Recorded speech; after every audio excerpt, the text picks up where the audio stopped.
Everybody. Can y'all hear me in the back? The Baptists, can y'all hear me? All right, good. Good morning, everybody, and welcome to the breakfast with us right now.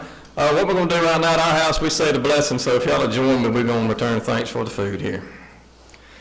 Dear Heavenly Father, we thank you for letting us come together this day, this blessed day you gave us. We thank you for the fellowship and the love you give us. Most important, we thank you for your Son, Jesus Christ, who came to us, save our lives and our souls in this world, the Lord. We just come and give our souls to you, the Lord. We thank you for this food that we gave us, for able to fuel our bodies to your service. We thank you for those that grew it and prepared it for us. We pray that we'll go forward in your love from here, and we pray these things in Jesus' name. Amen.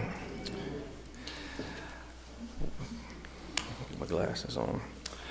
Hello, my name is Brad Hare. I'm the Executive Director of Foreign Press Publications.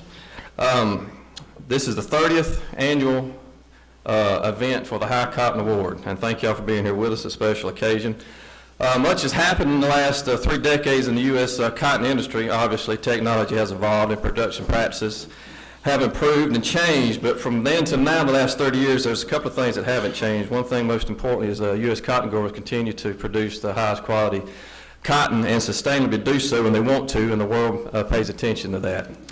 At this time, though, I would like to bring up my Vice President for Operations, Mr. Greg Fry. He's also been the longtime publisher of the Foreign Press brands, for a more formal and educated introduction.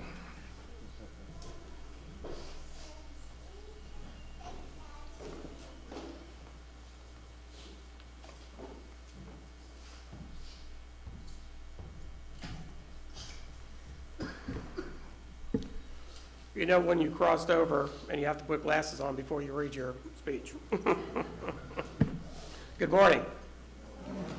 On behalf of the Farm Progress and Farm Press family of publications, I want to welcome everyone to the 2024 edition of the High Cotton Awards program.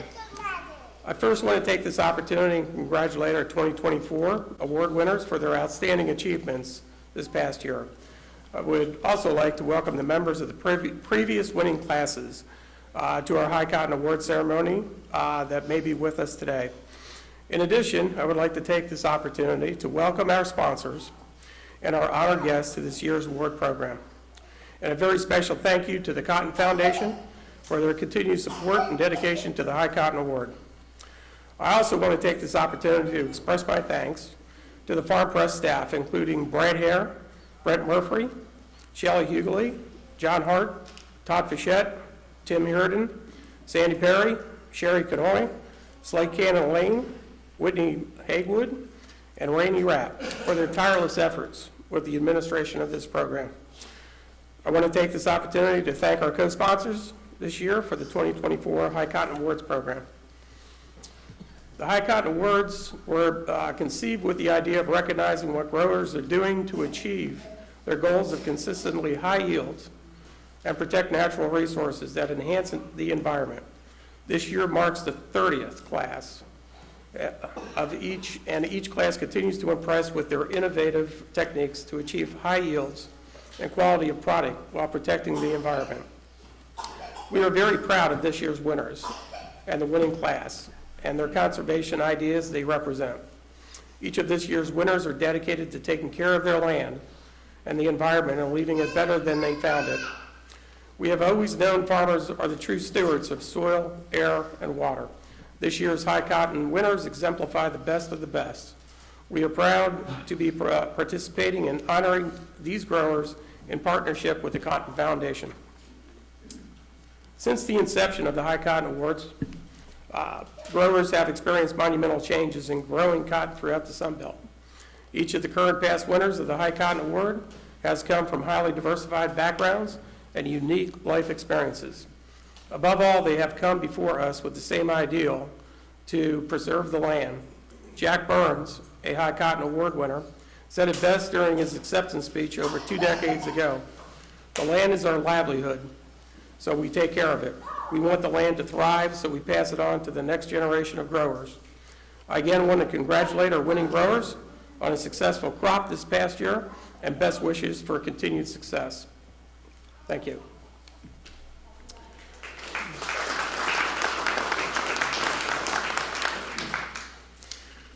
At this time, I want to introduce Chad Brewer. He's the Director of Technical Services and Executive Director of the Cotton Foundation.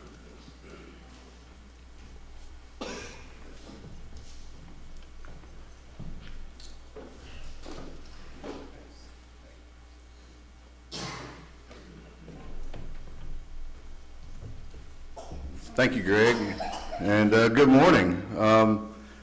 The High Cotton Awards, of course, were begun by the Farm Press Publications and the National Cotton Council 30 years ago in 1994.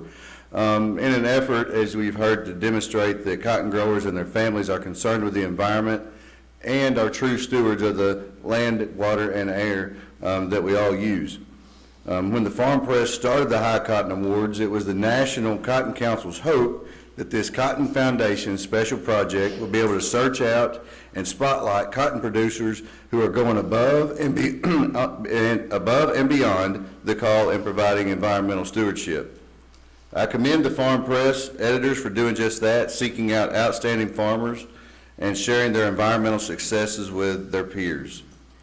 Over the years, 30 years, about 120 of this nation's cotton producers have received this prestigious award. The High Cotton Award has shown that many farmers are actively engaged in environmental stewardship, although they are seldomly recognized for their work. I commend the Farm Press editors for providing that recognition through this award and applaud them for taking on the task to identify these exceptional recipients among the multitude of farmers actively engaged in environmental stewardship. Farmers may not advertise it, but they have a bond with the land. They know the land provides for them as long as they provide for the land. Make no mistake, this is a prestigious award. The competition is massive, and the winner of this award has shown great conviction to enhance the health of their lands for future generations to come. I thank each recipient for their leadership to develop, demonstrate, and share ways to enhance our farmlands and ecosystems, preserving a future for profitable agricultural production in the U.S. So thank you all for coming this morning, and thank you to these outstanding farmers for all their efforts to preserve a unique way of life and the land, air, and water that we all benefit from. So thank you.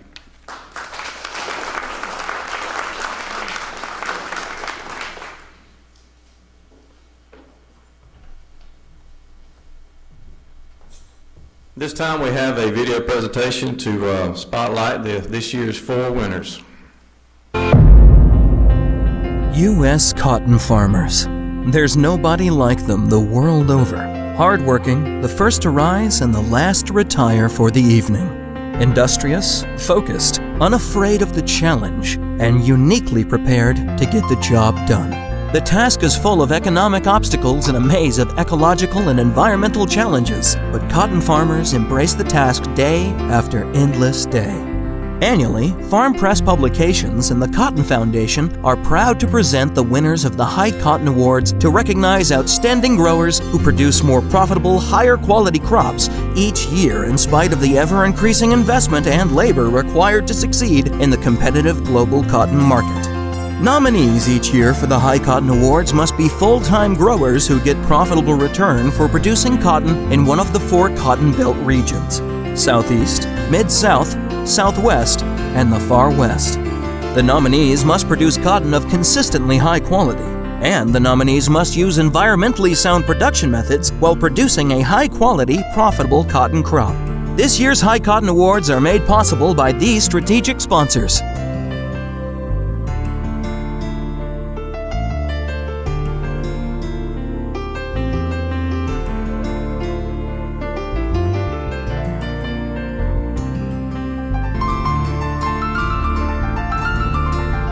And now, let's meet this year's High Cotton Award winners. My name's Andy Wendland. I farm in Otaugaville, Alabama, at Autauga Farming Company and Wendland Farms, and I farm with 2 of my sons, my nephew, and my sister. They're all active in our business. I would say our biggest farm pressure in growing cotton right now is kind of fighting this market situation that we're in. You know, cotton is not where it should be, and we're kind of growing it for the cost of production.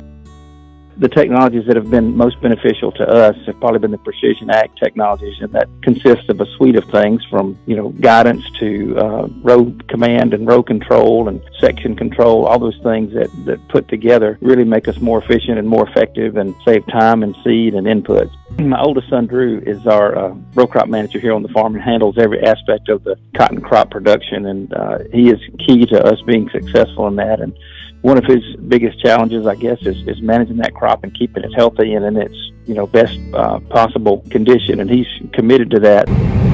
Yeah, I still like to grow cotton. I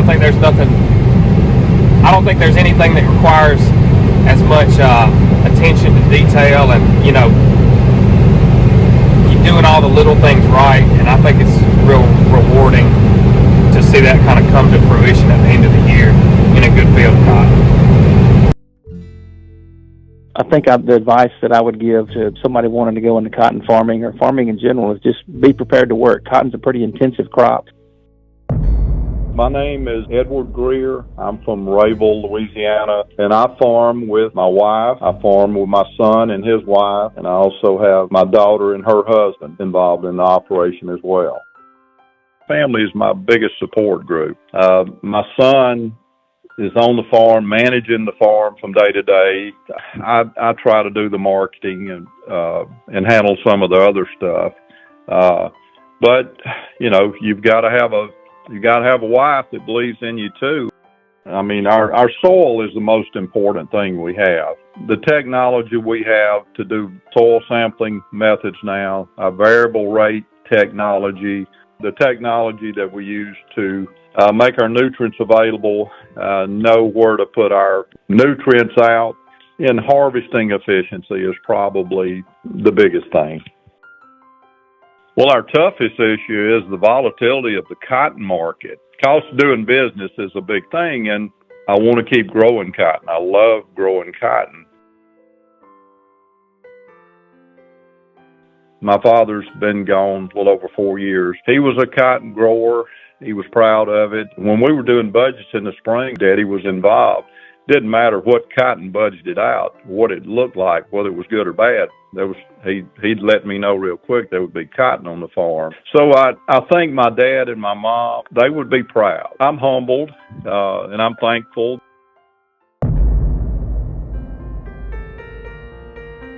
Hello, I'm Richard Gowan, and this is my wife, Judy. I've been farming in this area, the Roby, Fisher County area, since 1977. I started with my dad, farming, helping him. He was a good teacher. He was, he came here from Mexico back and started, found this area and decided to try to farm here, and he learned how to work the land and take care of it, and I paid attention. Judy come in the picture in 2004, and when we got married, and we made a real good joint venture. It's what we call a joint venture farming operation. What would you say is your biggest challenge? Weather. Really, it is. It's weather here because we don't get the rains at the timely. Some people say it's the price and all that, but really and truly, if we don't make a crop, if we don't get the rains at the right time, we can't make a crop, and that's our biggest challenge. You never know what Mother Nature's going to give you.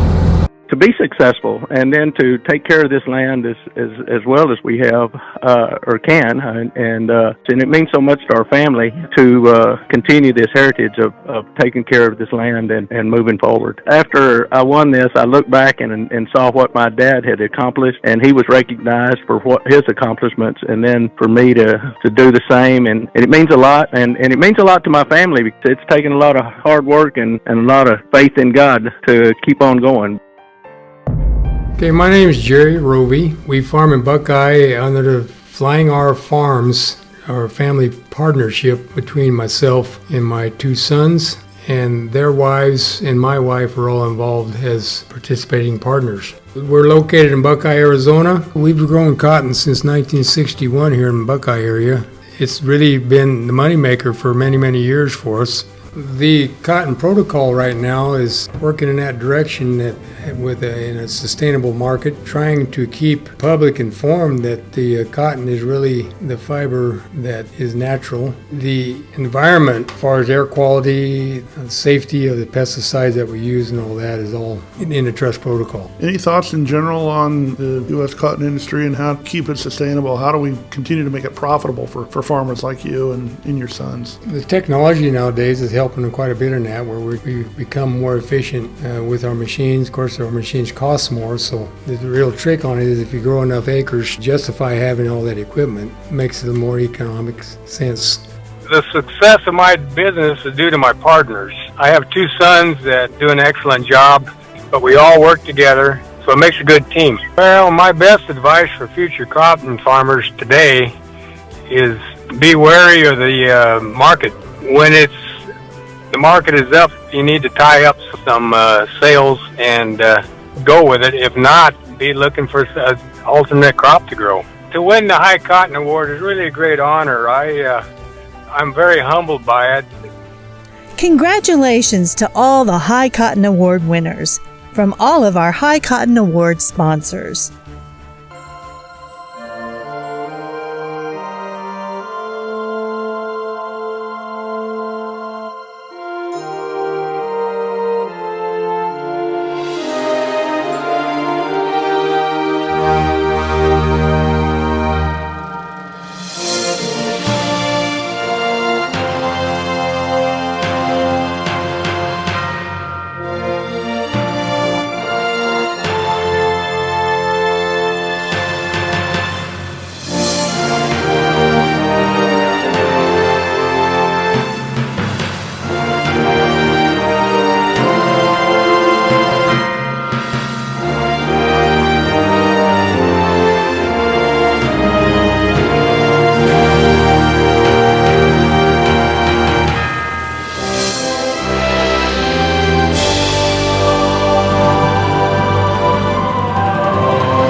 It does end eventually.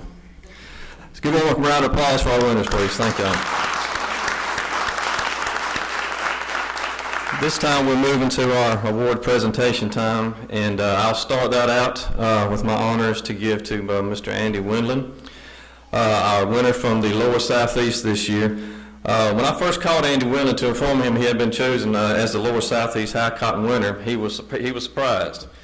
He didn't even know he was nominated. He was gracious and thankful, but almost immediately he told me, "This is a team here." He said, "It's not me." And when I visited with them, I noticed immediately that it was true. It was he wasn't just saying that, trying to put things off, not be accepted, being humble. It truly was a team approach there. And we've all been on teams here. Y'all are on teams right now. So I thought about what is a team and how it applies to the Wendlands.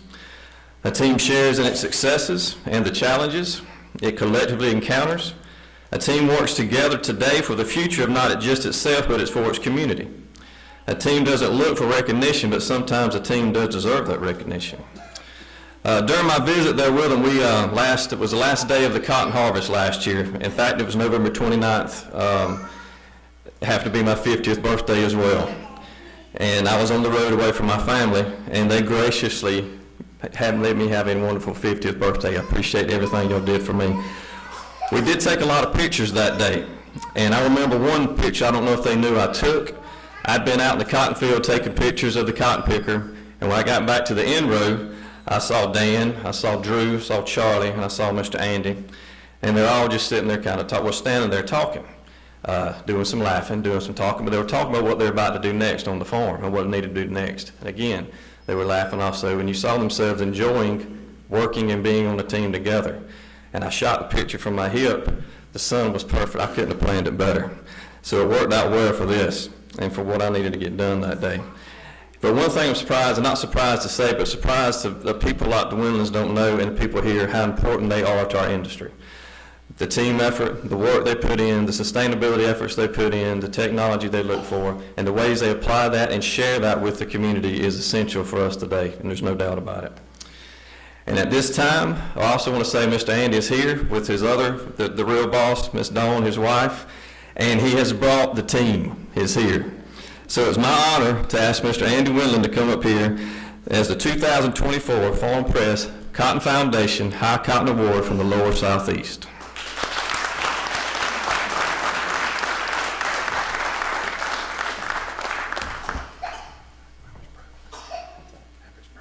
That's all right. I just hit me.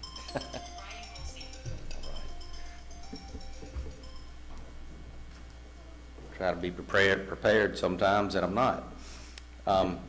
First, let me apologize for sounding like a gravel road. I've been on the road a little bit this week, and by virtue of that and being strange places and up late last night, don't sound quite like myself, so please bear with me. But I do want to thank the Farm Progress and companies and the Cotton Foundation for this recognition. Certainly, absolutely was a surprise, no doubt about that. And I want to thank Brad Hare for putting up with our schedule. This might have been one of the longest efforts, prolonged efforts to accomplish this. I think it was about 8 weeks from start to finish, but he did make it happen, and I really do appreciate that. I am honored to be considered and certainly appreciate the recognition. And I imagine, like most farmers here, you don't expect that. You really don't like to be out front. I don't. I'm kind of a behind-the-scenes guy, and so this is a little out of my wheelhouse, but I'm certainly grateful for it, and I do thank you. And I was surprised when he called. I really thought it was a mix-up. I kind of was driving my truck, and I was quiet, and I said, "Are you sure?" I said, "This wasn't what was on the radar." So, and I think, as farmers, we're probably really doing what we think we need to do to take care of the land, take care of the farm, and is the things that we do, are they unique, are they different, or they make us stand out? But it's really just what we feel like we need to do and have to do to take care of the land and take care of our place for future generations. So I really appreciate the recognition for that, because it's not expected. And I do accept this on behalf of our team, and I call it a team, and you see them all right here. We have a great group of family and employees, and I'm kind of like the head coach, and I hate to use this example, but to see Nick Saban getting this big old football and holding it up and kissing it, but it's really all those guys down front that are hooping and hollering and screaming that did all the work. Not that I want to be compared to Nick Saban, he pulls for the other team, but it is the team effort, and we could not do that without our support of our family. And as you see right here, we've got quite a bit of support, not only immediate family, which I will just take a moment because I have so many of them here, but my two sons are here, and they work on the farm full time, and with me, Drew and Dan. Dan handles the livestock and hay, and Drew handles all things row crop, as you know. My two daughters are here. My middle son, Will Howard, actually works with us, not by employment officially, but by Greenpoint Ag as a key provider for us and a key advisor, and he's a certified crop advisor, and he's surprisingly, and to our benefit on the farm about once a week, just happens to be there. So that's really good. And we're grateful for that. And my two daughters, Katie is in ag communications. She's here. Emma is a senior in nursing school, and she's right at home, keeping the grandbabies in great shape as well. And my wife, Dawn, is really the one that holds us all together. And she pops the whip around the house. So if it's going to happen, she's making it happen. And we have some great employees that are there, and you may have seen some pictures of them, some local people that have been with us for decades, and then some folks from across halfway around the world that have been with us for just a few years. But it is truly a team effort, and we're grateful for that. And I have a nephew, Charlie, back home who's not here today, and we have these 3 generations growing on the farm coming up right now. So that's what really keeps us going, and that's what really we're working towards. So I do owe a tremendous debt of gratitude, speaking of generations, to the ones that have come before us. I had I guess a dad, a granddad, and great-granddad for that matter, and you saw the photos there, and they instilled in us a love for ag and a love for growing crops, and particularly a love for growing cotton that's been on our farm for over 100 years. So, and we certainly intend for it to keep being that way. And just most recently, I just want to say that my involvement, the ability and the privilege to be involved with Cotton Incorporated, the Cotton Board, the Southern Cotton Growers, have given me valuable perspective and insight that I don't think I would have had through any other method or way. And I would encourage you, and I'm so pleased to see so many of us that are. But that exposure and that insight to what happens in our small part of the ag world is just invaluable, and they do so much. So we're just humbled and thankful, and just really appreciate this honor. Like I said, didn't expect it, but it's about time to get ready to go plant some cotton. So we can put that in our back pocket and learn some stuff while we're here this weekend. Thank you again for the privilege, and thank you for feeding all my folks today. And that's a pretty big task, and they're all here and they're all up. Everybody may not be 100%, but they're all here and they're all up. So we thank you for that. I really do appreciate it. Thank you all again.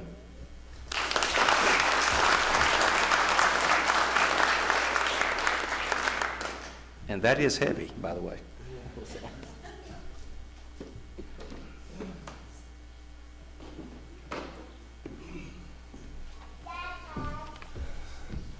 Good morning. It's good to see everybody today. I've said this before up here that this really is my favorite event, I think, in cotton, celebrating the people that grow cotton. It's substantive, it's important, and to take something from my sister, these guys are my heroes. It's amazing what challenges they overcome and what they do to make sure that their crop is in, and to really put forth the effort and keep this industry going, that I'm not so sure we haven't stopped at particular times and said, I wonder how long we're going to be doing this. You know what? This is the fullest room we've had in a long time, so I think we're going to be doing it for a while. Our winner from the Delta for the 2024 High Cotton Award is Edward Greer from Rayville, Louisiana. I kind of I don't want to say bumped into, because we never really met officially. I may have spoken to him on the phone trying to pull stuff together for the Cotton Board, or heard his name from my friend who works for the Louisiana Cotton and Grain, Bobby Skeen, which I'm sure some of you know. But I kind of encountered Edward around through family. I met his dad at the gin one day, and you can't go into the gin and not have a good day. When you've got people there like Tom, and and Edward's dad was there one day when I was there, and sat down and had a good talk with him. And I knew that it was a good family. I didn't know how much I really liked this family until we went out to the field, and Edward said, I'm going to have some of my support system there. And we had over 15 people out in the end of the cotton field. One of the things that was great is you could tell that the kids had been in a cotton field before. The boys, it didn't take them long to get out there and start picking cotton and playing cotton and stomping in the dirt. Had some pictures up there of his grandson and his great-grandson. And Edward's enterprise is a family enterprise. It's a supportive enterprise. He's got a lot of irons in the fire, and he does it well, and you do it because of your support system. So it really wasn't hard to understand why he got the award this year. Again, we appreciate what you do, Edward. We appreciate what the other cotton farmers do in this area. And I'd like Edward to come up here and accept his award, pick up his award. And I'm sure his support system will give him a nice round of applause.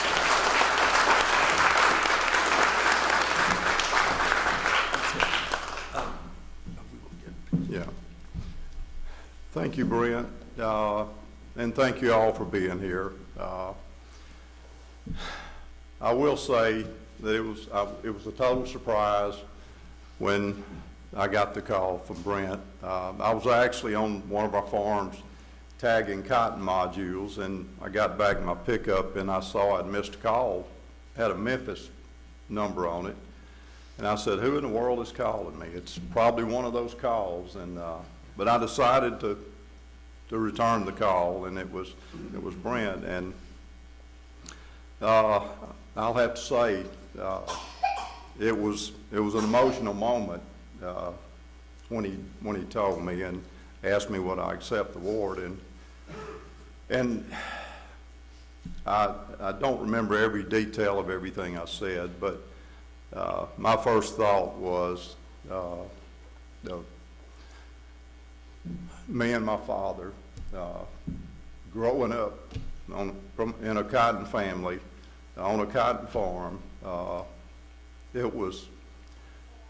thought about my dad. No, excuse me, this is tough, but Dad and Mom would be so proud, and I want to thank Farm Press, Cotton Board, every sponsor, my family.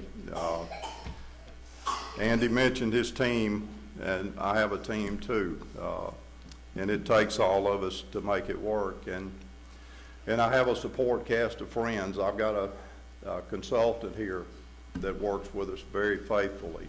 I've got a banker that believes in us, and my Jenner's here too, and he was recognized last night as Jenner of the Year. So I've got a family, my friends, my support crew, and this means a lot. It really does. And I've mentioned to some in some of the conversations we've had, farming is a way of life, and it's a tough way of life. It's so many adversities. There's so many things to tend to deal with. The markets, the cost of production, the overhead, labor. It's all a huge part of what we do every day. But we get through it. I've remained faithful to cotton all these years. I've just made 44 crops. There's never not been an acre of cotton planted on my farm. That was one thing my dad made sure of when I was growing up, that we grew cotton. But a lot of our neighbors left cotton and went to grains many years ago, not only in northeast Louisiana, but in other parts of the state. When I was a child growing up, there was a cotton gin on every corner. There's one gin in our area now. And I will say, I think we could gin just about every acre of cotton in the state right now. That's how few the acres are. But I have, as Brent mentioned, I have a lot of irons in the fire. I work for Simplot Grower Solutions as well, and that keeps me busy through the day. I advise other farmers as what they need to do as well. So my plate's full, and I have to give credit to my son for making the wheels turn on the farm. He makes that happen. My daughter is our bookkeeper. She tends to paying the bills, keeping the labor lined up, and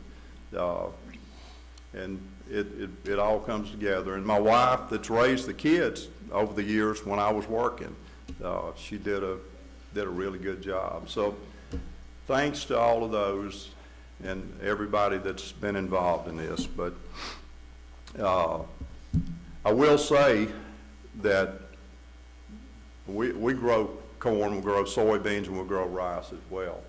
But I will say that we don't look so dumb right now for growing cotton. We own 3 pickers, and a lot of my customers back in the fall, they looked at me and said, "Man, have you lost your mind? 3 cotton pickers, what are you going to do with them?" And I will say they're in high demand right now. I have people calling me from all over the state wanting to know, can we gin their cotton and can we get it harvested for them? But anyway, thank you all again. I couldn't do it without all of you. I appreciate Farm Press and how they do things. I've been a fan of Farm Press since I was a child, and remember when the High Cotton Award was first started many years ago. Never thought I would receive it. I'm totally humbled, and I want to thank all that made this possible. And most of all, I want to thank my Lord and Savior for keeping me strong and keeping me going. Thank you.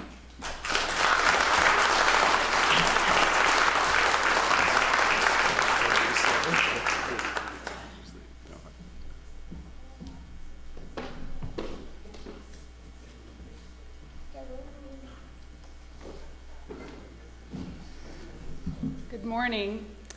I'm excited to get to introduce my Southwest winner. Now, I'm not going to talk to you about his yields. I'm not going to talk to you about the variety that he prefers. I'm not even going to talk to you about what he's doing to cut back fertilizer use on his farm and stimulate root growth. You're going to have to read my article to find that out. But what I am going to talk to you about is his cotton legacy. Because what the High Cotton Award is about is much more than the data and the yields and the varieties. It's about the producer behind them. And Richard's cotton legacy begins with his daddy, who at the age of 13 left his home and his family in Mexico to become a migrant worker. And he would begin in the Rio Grande Valley and work his way up to Washington State. 13 years old. In his early 20s, he found himself on a farm on the rolling plains working for a gentleman, I'm going to get his name correct, named Thurman Terry. And Thurman Terry eventually looks at Geronimo and he says, "Do you want to farm on your own one day?" And he said, yeah, I do. But what do we know? In order for Geronimo to qualify for a loan, he's got to be a U.S. citizen. And Thurman Terry wasn't just interested in presenting an opportunity to him. He was interested in walking it out with him.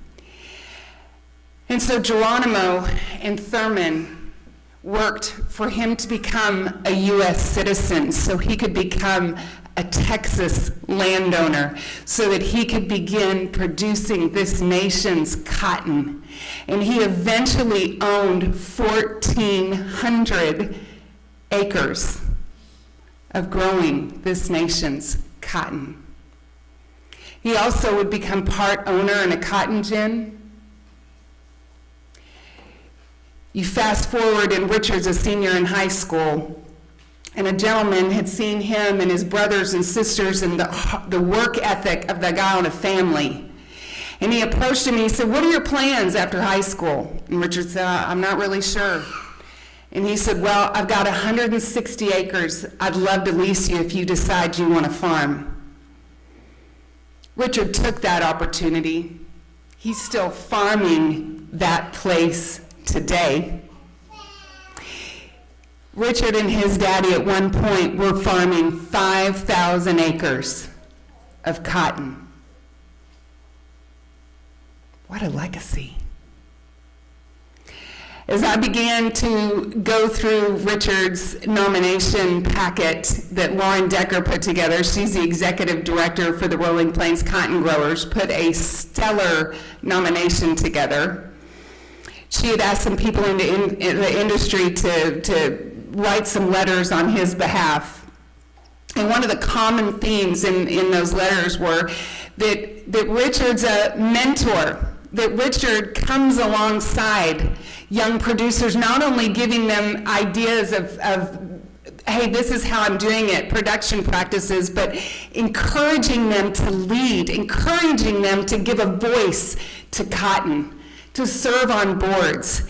And these nomination letters talked about his leadership in this industry, not only on a local level, but state and national. That's who my Southwest High Cotton Award winner is. It started with a dream for a better life in his daddy at 13, who was then awarded for his conservation practices 35 years ago. And because of his sustainable practices, Richard continues that legacy today. And it's why I get to present him as the 2024 High Cotton winner for the Southwest.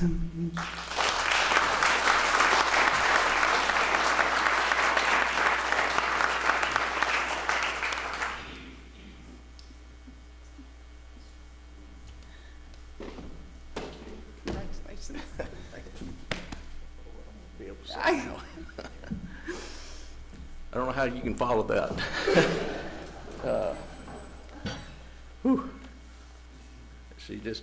She did a really great job. I appreciate Shelley for everything she's done.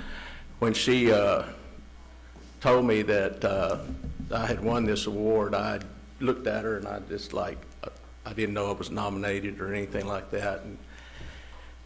But the thing is that she told me, you can't tell anybody. Which is like, it was, I can't remember what month it was when she told me, but I was all excited, and I called my brother and sisters and my son and daughter and let them know. I said, but you still can't tell anybody.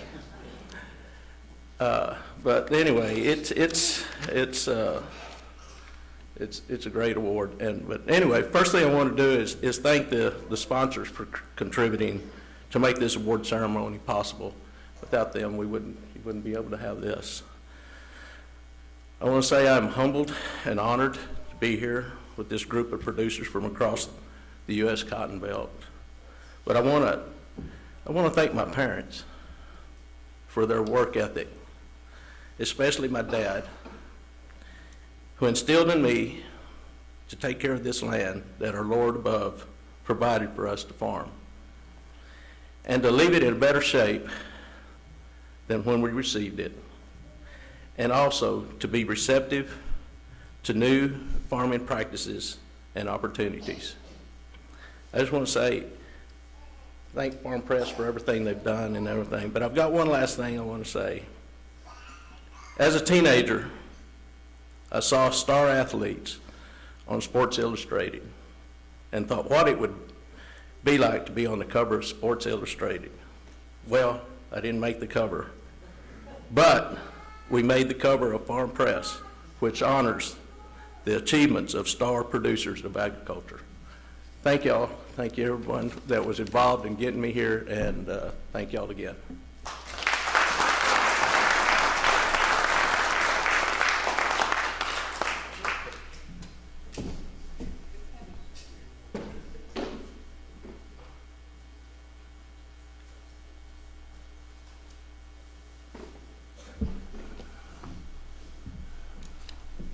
Morning. I met Jerry Roby a few years ago at in an NPE meeting in Arizona, and those are always fun meetings to go to. Meetings in general, get to meet new farmers, talk to people, find out what they're about, and then you start to see some of these same folks at extension meetings and other meetings out there, and that'll tell me a lot about the grower and their acumen and whatnot. Jerry farms with his family. It's a farm called Flying R Farms. He's also a member of the National Cotton Council's Cotton Trust Protocol, which we're all pretty much familiar with here. As a member of the protocol, Jerry recognizes the importance of sustainably growing cotton and the positive impact that it can have in the environment, and we're hearing about that today. I gleaned a lot of this also from my interview with Jerry, talking to him in his home there in Buckeye, Arizona. And for those of you that don't know, Buckeye is kind of a suburb of Phoenix. There's most of Arizona's residents are in that area. Buckeye is one of the fastest growing cities in the country. Excuse me. Over the years, he's kind of shown this by reducing his use of chemicals to control insects And he's done that through the advent of BT Cotton and working with the University of Arizona with IPM practice recommendations. But, you know, Jerry farms in a desert, and they don't get much rain, which is why they irrigate. Last year was quite an interesting year. We get what's called a summer monsoon season in the southwest part of the country, and that's 90+% of the rainfall that we'll get in the course of a year. Last year it was a non-monsoon season. It just didn't happen. Instead, the temperatures, they were 115 degrees plus for several weeks in a row, Jerry, which can be, you know, quite challenging to anybody. But you know, it's kind of amazing too that at one point, working with his NPE cotton there in Buckeye, one year he managed to squeeze 7 bales out of his cotton, out of one of his NPE fields, which is pretty amazing given it's 120 degrees in Arizona. Jerry farms with his wife Diana and their sons, and everybody's here today from Arizona.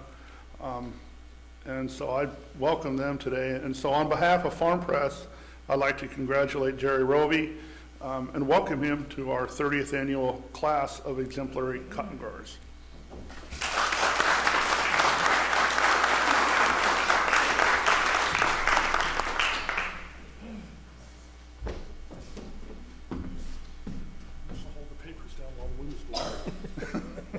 There you go, Jerry. Well, that thing is heavy. Yeah, it is. It'll stay there during the hay boom. Oh, the window. Oh, good.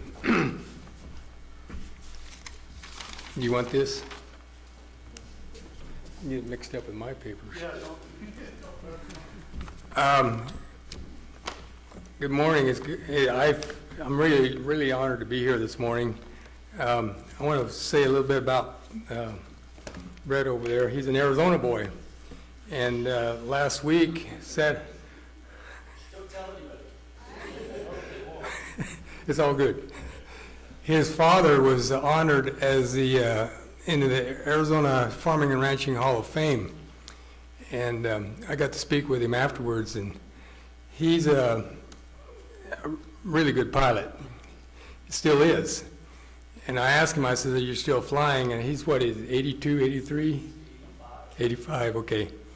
And he said, well, I had to give it up because they won't insure me anymore. His insurance, they closed him off. Well, I ran into the same situation. I fly, and when I turned 75, my airplane happened to be down for maintenance a little bit, so I didn't renew the insurance. I was going to wait until I got the plane out of the hangar and flying again. And my insurance company told me that, oh, we have canceled your policy. I said, well, why is that? He said, because you're a senior pilot now. And I said, geez, I turned 75. So anyhow, we have another airplane and insured with a different company. So I went to them, and being I'm on that policy, they went ahead, but it cost me more money. And he warned me, he said, there's going to be more money next year and next year and next year. So they get to me. But, you know, we have to take a medical examination and take a annual flight review every 2 years to make sure we're still safe to fly. And I've passed all that, but yet the insurance company, they know more money. So, Brett, just congratulations on your dad. He flies a decathlon Citabria, or he did, and I remember at the field day down at the University of Arizona, he would do an air show for us, and aerobatics, and he was very good at that. And to do aerobatics low level, you really have to got your stuff together, and he was good. Yes. So, I'd like to thank all the many people who supported me in this High Cotton Award. One is John Hunt, who is my PCA, works with Wilbur Ellis. Eric Best with Delta Pine and Bayer. and David Albers, who they run the NPE program, the new product evaluator program with Bayer and Delta Pine. Paul Bush with Calcott, who are marketing cooperative, California, Arizona, and they're working in Texas at this time also. And then a heartfelt thank to J.D. Rohner, who is my executive director of the Arizona Cotton Growers, that after Todd called me, he says, I was nominated for this, and I said, who put you up to this? And I think J.D. had something to do with that too. So, and then they also told me, don't tell anybody. And I go, okay. So,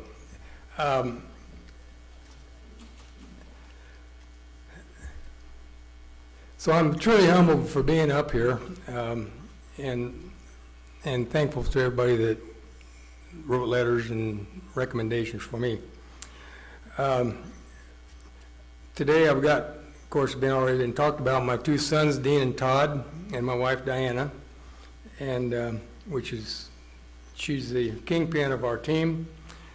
We've raised 6 children, all involved in agriculture, one way or another, and we have 15 grandchildren, somewhere scattered between Idaho and Wichita, Kansas, Blythe, California, Ehrenberg, and Buckeye.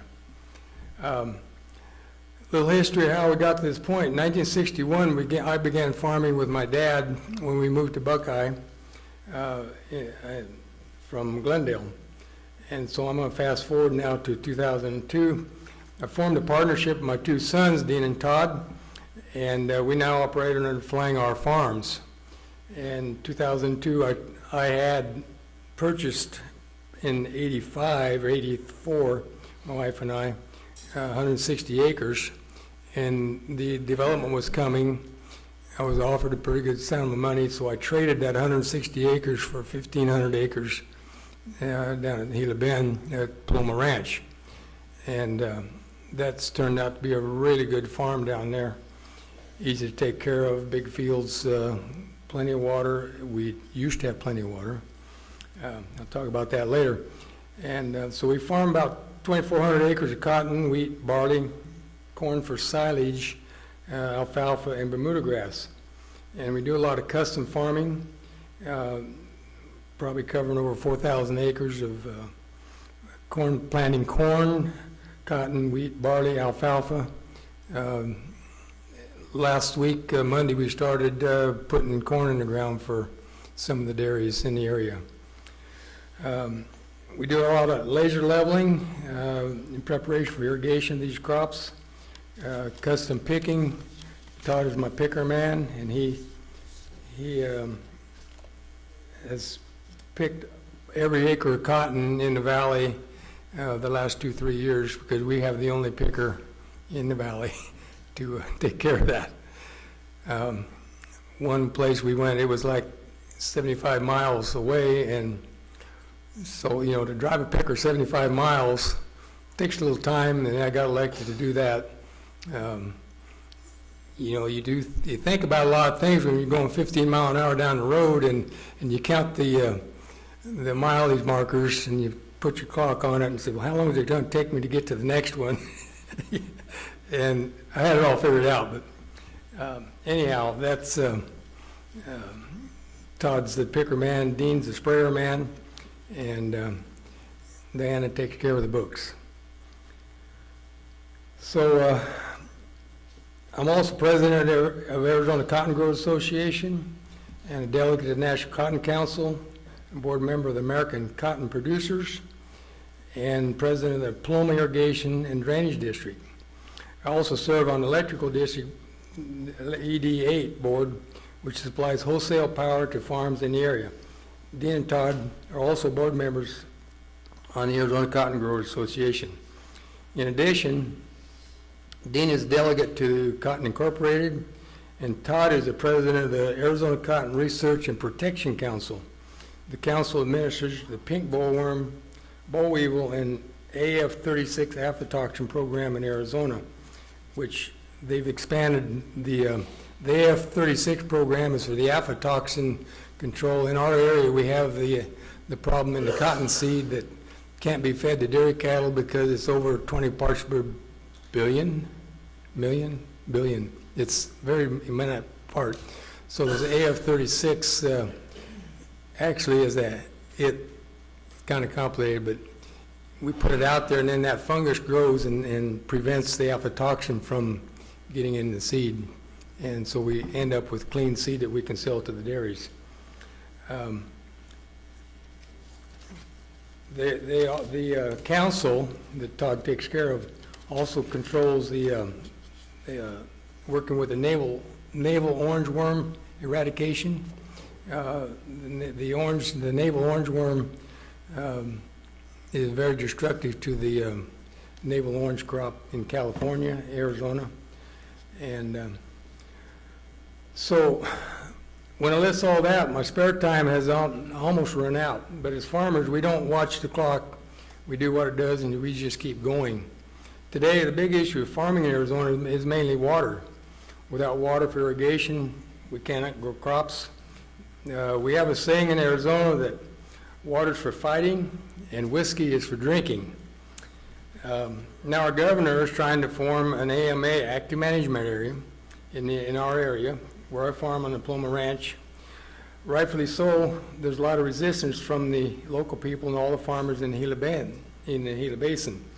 The Paloma Irrigation District, we have 90 wells that draw water from the underground, goes in the canal, and that distributes all the farms in the irrigation district. The recharge that we get comes from the Gila River, which comes out of the mountains to the east, and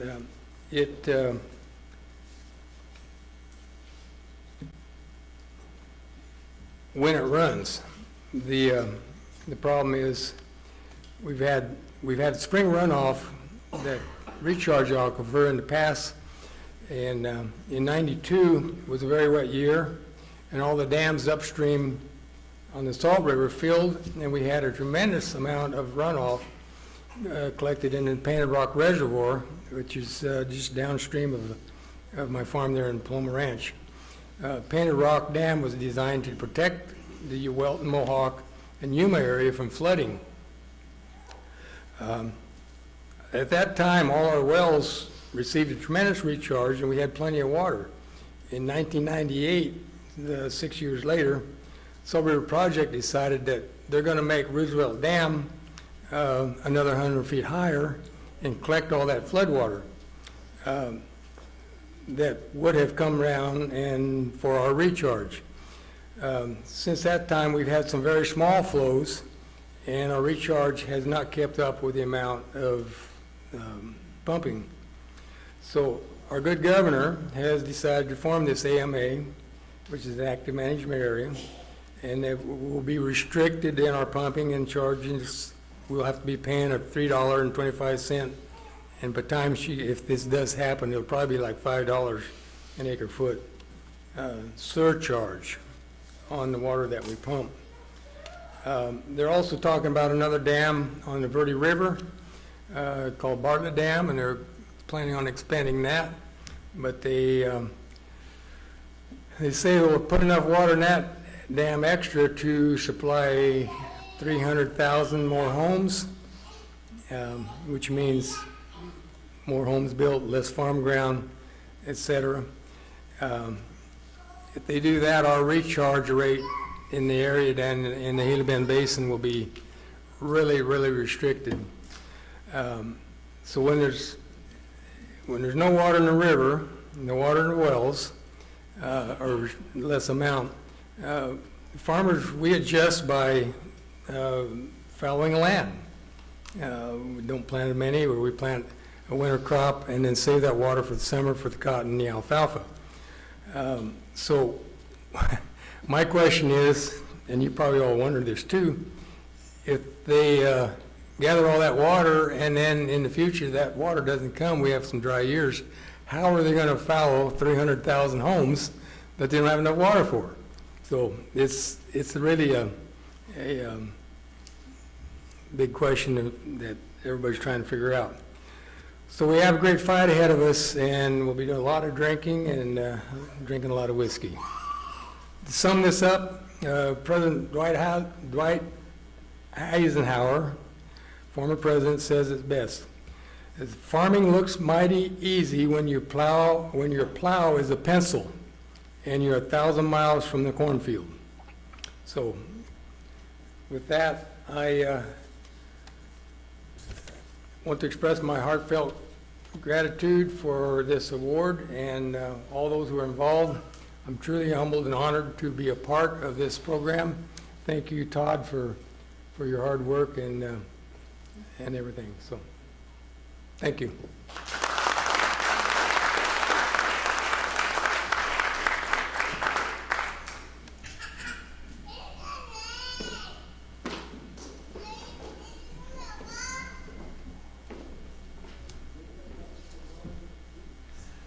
Thank y'all again for being here for the 30th Annual High Cotton Award. We had a great turnout. Thank y'all for participation. Again, thank you to the winners.